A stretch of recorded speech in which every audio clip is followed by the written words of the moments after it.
नमस्कार, अपना प्रदेश उत्तर प्रदेश उत्तराखंड देख रहे हैं आप। मैं हूं आपके साथ पूजा मोहन पांडे। बुलेटिन की शुरुआत महायुद्ध के साथ करेंगे, क्योंकि यूक्रेन और रूस के बीच में जो घमासान मचा हुआ है उसका प्रभाव भारत पर भी पड़ रहा है। केंद्र सरकार के विदेश मंत्रालय के प्रयास से यूक्रेन में फंसे भारतीयों को स्वदेश लाया जा रहा है। कीव में भारतीय दूतावास के साथ विदेश मंत्रालय बराबर संपर्क में है। भारत आने वाले उत्तर प्रदेश के सभी निवासियों को नई दिल्ली से लेकर उनके घर तक पहुंचाने की जिम्मेदारी उत्तर प्रदेश सरकार ने उठाई है। मुख्यमंत्री योगी आदित्यनाथ के निर्देश पर राजस्व विभाग इन सभी को उनके निवास तक पहुंचाएगा। उत्तर प्रदेश सरकार ने यूक्रेन से उत्तर प्रदेश के निवासियों के आगमन पर उन सभी को उनके घर तक पहुंचाने की व्यवस्था कर ली है।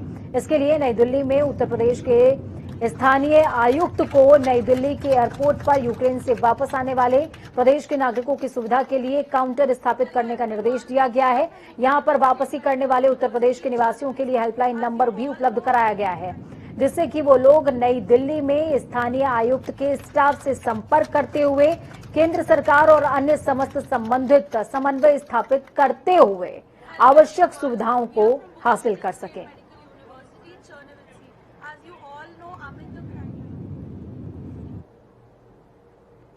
वहीं यूक्रेन में हालात बेहद तनावपूर्ण होते जा रहे हैं। केंद्रीय रक्षा राज्य मंत्री अजय भट्ट ने पूरे मामले पर चिंता जाहिर करते हुए कहा कि उत्तराखंड के सभी जिलों के प्रशासन की ओर से भेजी जा रही सूचनाओं के आधार पर पूरी जानकारी विदेश मंत्रालय को भेजी जा रही है। जानकारी के मुताबिक अभी तक कुमाऊं मंडल से कुल 60 लोगों के यूक्रेन में फंसे होने की जानकारी हासिल हुई है। पूरी तरह से उनको सकुशल लाने का कार्य तेजी से चल रहा है। जैसा कि यूक्रेन के हवाई अड्डे ध्वस्त हो चुके हैं, जानकारी आई है, तो पड़ोसी राज्य जो है हमारे, आपको सब पता है, रात दिन अखबारों में और हमारे चैनल्स में आ रहा है, उनके माध्यम से यहाँ लाने के लिए रात दिन हम काम कर रहे हैं और कई लोग आ भी गए हैं। रूस के हमले के बीच यूक्रेन में भारत के करीबन 16,000 छात्र फंसे हुए हैं। उत्तर प्रदेश के कई जिलों के सैकड़ों छात्र भी यूक्रेन में फंसे हुए हैं, जिनकी सलामती के लिए पूजा पाठ चल रहा है। साथ ही मोदी सरकार से बच्चों को सलामत घर लाने की अपील भी की जा रही है। देखिए, यूक्रेन और रूस के बीच छिड़ी जंग के बीच अपनों की तलाश, सरकार पर टिकी अपनों की निगाहें। रूस के हमले के बाद यूक्रेन में फंसे भारत के लोग खौफजदा हैं और सही सलामत अपने देश लौटने के लिए भारत सरकार से गुहार लगा रहे हैं। यूक्रेन में भारत के करीब 16,000 स्टूडेंट फंसे हैं, जिन्हें वापस लाने की कवायद की जा रही है। उत्तर प्रदेश के कई जिलों के सैकड़ों स्टूडेंट्स भी यूक्रेन में फंसे हैं। उत्तर प्रदेश के जनपद रामपुर के कैमरी क्षेत्र के किसान राजेंद्र प्रसाद शर्मा का इकलौता बेटा संजय शर्मा मेडिकल की पढ़ाई के लिए साल 2019 में यूक्रेन गया था। वर्तमान समय में रूस और यूक्रेन के बीच भीषण जंग है। ऐसे में संजय शर्मा भी जान बचाकर वहां अपने कुछ भारतीय साथियों के साथ छिपा हुआ है। पल पल जंग का खतरा बढ़ता जा रहा है। जनपद कासगंज के भी 2 छात्र और 1 छात्रा यूक्रेन में फंसे हैं। यूक्रेन में फंसे कासगंज के छात्रों के नाम शोभित माहेश्वरी, गर्विता माहेश्वरी और कोमल हैं। ये भी यूक्रेन में रहकर पढ़ाई कर रहे हैं। रूस और यूक्रेन के बीच हुए हमले के बाद तीनों छात्रों के परिजन चिंतित और परेशान हैं। जालौन नगर में जालौन पब्लिक एकेडमी के संचालक शैलेंद्र जय श्रीवास्तव की बेटी आकृति चित्रांश भी यूक्रेन के कीव शहर में स्थित मोगो मोलेट्स नेशनल मेडिकल यूनिवर्सिटी में MBBS 3rd ईयर की छात्रा है। सुबह लगभग 4 बजे बेटी का फोन आया कि उसने 3 बार धमाकों की आवाज सुनी है। तभी से वो बेटी की सुरक्षा को लेकर चिंतित है। बीती 29 जनवरी को यूक्रेन गई आकृति को लेकर मां पूनम और भी ज्यादा चिंतित नजर आई। यूपी के 30,000 छात्र समेत गोरखपुर की एक छात्रा समेत 2 अन्य शामिल हैं। युद्ध की खबर के बाद से ही परिवार के लोग अपने बच्चों की सलामती की दुआ मांग रहे हैं।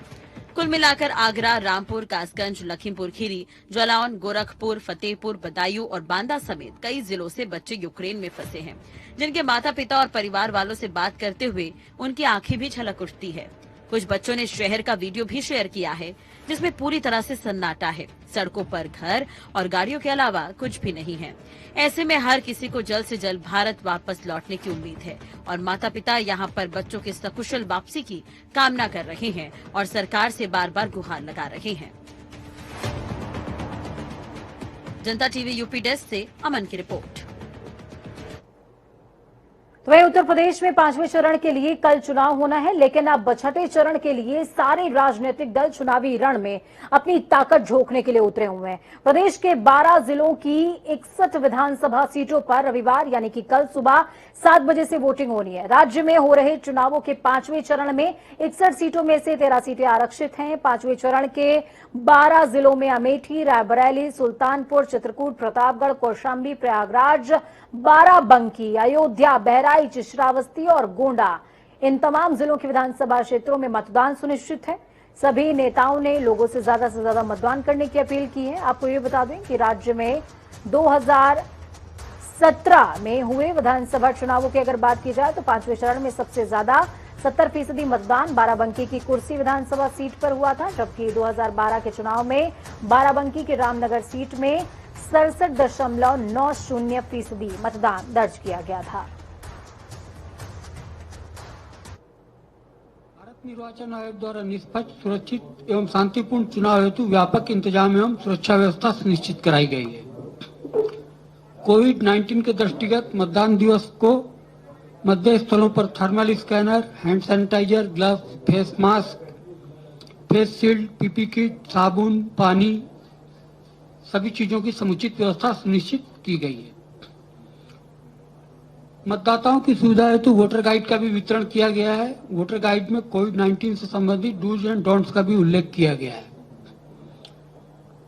विधानसभा सामान्य निर्वाचन 2022 के लिए होने वाले पंचम चरण के मतदान में 2.25 करोड़ मतदाता अपने मताधिकार का प्रयोग करेंगे। इनमें 1.20 करोड़ पुरुष, 1.05 करोड़ महिला तथा 1727 तृतीय लिंग के मतदाता शामिल। तो चलिए ग्राउंड जीरो का रुख करते हैं। उन तमाम जिलों का रुख करेंगे जहां पर कल मतदान होना है। चित्रकूट से संजय साहू हमारे साथ में जुड़े हुए हैं। संजय, क्या कुछ अपडेट है आपके पास ग्राउंड जीरो पर? प्रतापगढ़ का भी रुख करेंगे, अमेठी का भी रुख करेंगे। हमारे तमाम संवाददाता आपको पल पल की अपडेट भी देंगे। चलिए चित्रकूट का रुख करते हैं। संजय, क्या कुछ अपडेट है ग्राउंड जीरो पर? क्योंकि कल सुबह 7 बजे से मतदान होना है, ऐसे में पोलिंग पार्टियां रवाना हो चुकी हैं और क्या कुछ तैयारियां की गई हैं? बिल्कुल, देखिए विधानसभा सीट में 225 और 233 करें तो यहाँ से बीजेपी उम्मीदवार चंद्रिका प्रसाद उपाध्याय को एक बार फिर यहाँ से बीजेपी ने अपना उम्मीदवार घोषित किया है। तो वहीं सपा ने युवा जो चेहरा है अनिल प्रधान को अपना प्रत्याशी बनाया। अगर कांग्रेस की बात करें तो यहाँ से प्रियंका गांधी ने हाल ही में अपने वक्तव्य में जिनका जिक्र किया था उनको प्रत्याशी निर्मला भारती को बनाया है। और अगर बसपा की बात करें तो बसपा ने एक नए युवा चेहरे को यहाँ पर उतार दिया है, जो कांग्रेस में 30 साल सेवा दे रहे थे, उसके बाद जो है बुष्पेंद्र सिंह को यहाँ से उतार दिया। मतलब अगर मानिकपुर की बात करें तो मानिकपुर में निर्वाचन आयोग की तैयारियां पूरी हो चुकी हैं। सुरक्षा के क्या कुछ इंतजाम हैं संजय? देखिए, अगर निर्वाचन आयोग की तैयारियों की बात करें तो कल सुबह से 7 बजे से मतदान शुरू हो जाएगा। इसके पहले आज चित्रकूट के सीआईसी इंटर कॉलेज से लगभग 800 कुछ बूथों में यहाँ पर जो बाहर से पुलिसकर्मी है उनको भेजा जा चुका। ईवीएम मशीनों के साथ जो तमाम पीठासीन अधिकारी हैं उनको रवाना किया गया है। वहीं अगर बात करें मानिकपुर विधानसभा की तो मानिकपुर विधानसभा में कुछ ऐसी क्रिटिकल सीटें हैं जहां पर विशेष सुरक्षा व्यवस्था के इंतजाम किए गए हैं। अगर बात करूं मानिकपुर की, ठीक है संजय, समीकरणों पर बात हम करेंगे, लेकिन उससे पहले मैं प्रतापगढ़ का रुख करती हूँ। प्रतापगढ़ से विकास हमारे साथ में जुड़े हुए हैं। विकास, क्या कुछ अपडेट? निर्वाचन आयोग की तैयारी कल को देखते हुए कैसी है? सुरक्षा के कैसे इंतजाम?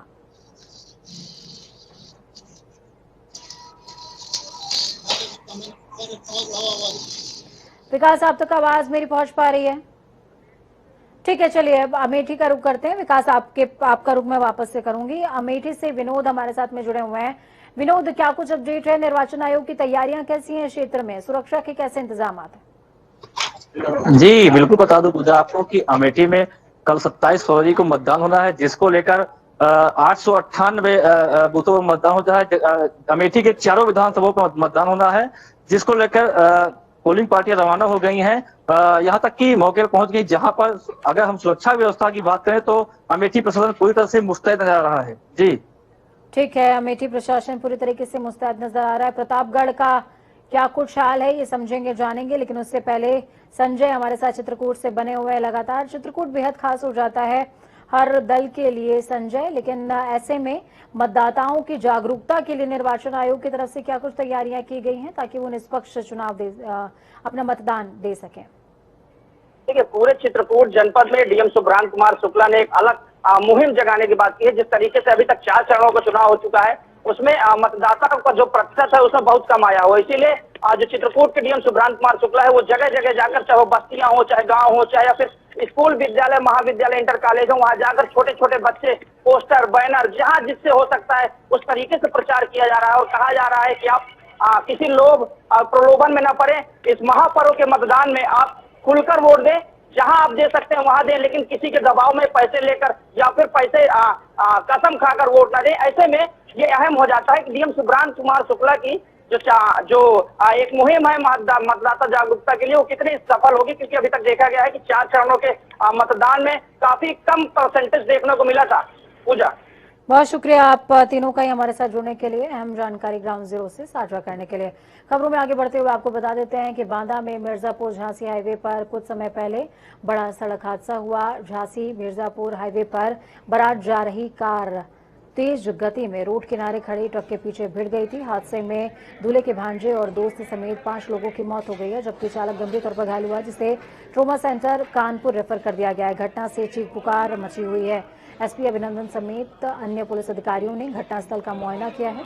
अस्पताल पहुंचकर पीड़ितों को ढांढस बंधाने का काम हुआ। आपको बता दें कि हादसे के समय कार में चालक समेत 6 अन्य लोग सवार थे। जोरदार टक्कर से कार के परखच्चे उड़ गए हैं।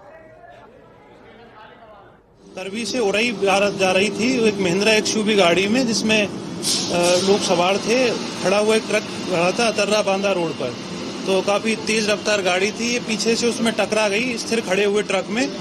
उसमें लोग घायल हो गए। सूचना मिली, घायलों को तुरंत अस्पताल पहुंचवाया गया। 2 लोगों की मौके पर ही मृत्यु हो गई थी, जिनको मेडिकली डेड घोषित कर दिया गया। हॉस्पिटल लाने के बाद 2 लोगों की इलाज के दौरान मृत्यु हो गई है। 2 व्यक्तियों की हालत सीरियस थी, उनको हायर सेंटर रेफर कर दिया गया है। ठीक है, अरबाज खान हमारे साथ बांदा से जुड़ चुके हैं। अरबाज, क्या कुछ अपडेट है? घायलों की स्थिति कैसी बनी हुई है? मैं बिल्कुल बताना चाहूंगा, मैं चित्रकूट से निमंत्रण करने के लिए पुरई की ओर जा रहे थे, तभी ये प्रयागराज हाईवे पर है जो तेज रफ्तार कार है जो खड़े ट्रक में जाकर टकरा गई, जिसमें 6 लोग, 2 लोगों की दर्दनाक मौत हो गई, 4 लोग गंभीर रूप से घायल हो गए थे। स्थानीय लोगों की सूचना के बाद मौके पर पुलिस पहुंची थी। पुलिस ने सभी घायलों को बांदा जिला अस्पताल में भर्ती कराया था, जिसमें 2 लोगों की जिला अस्पताल में मौत हो गई थी, 2 लोगों को कानपुर हाई सेंटर रेफर कर दिए थे, 1 की रास्ते में मौत हो गई थी, जबकि 5 लोगों की मौत हो गई थी। 1 की हालत अभी गंभीर बनी हुई है। ठीक है, बहुत शुक्रिया अरबाज हमारे साथ जुड़ने के लिए, हम जानकारी साझा करने के लिए। तो आपको बता दें कि घायलों की स्थिति पर लगातार प्रशासन और महकमे की तरफ से नजर बनाई गई है ताकि उनके स्वास्थ्य को ध्यान में रखते हुए उनको ट्रीटमेंट उपलब्ध हो सके।